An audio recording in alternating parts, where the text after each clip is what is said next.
okay, what do you do as an entrepreneur? You say, okay, this is a problem for her. Is that a big problem?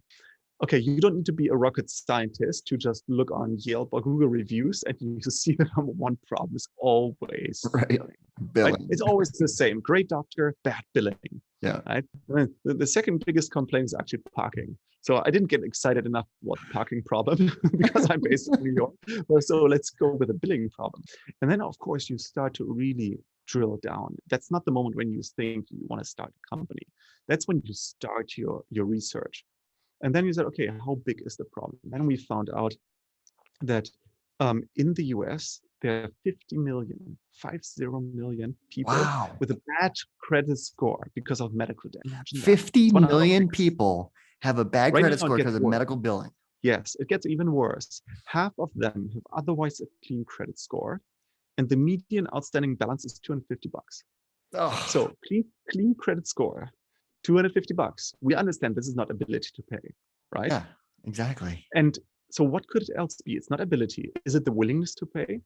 Wait, I believe in the good of the people. Everybody in general wants to pay the bill, right? Mm-hmm. How many people run out of the restaurant without paying? Very few. However, only 50 cents on the dollar in average gets paid from every hospital bill. So what is the big gap? Is that the communication gap between the consumer and the healthcare system is broken. Patients complain that it's intransparent, it's inconvenient, it's unfair. Hospital complain that the patients complain on social media or write letters to the CEO and don't pay. Okay, it makes total sense because if you compare right now the experience for any single patient to the experience what the patients have in other industries, these on-demand industries, right? There's a big gap. So what are these on-demand technologies? They're all personalized, they're all immediate, they're transparent, and then they're fair.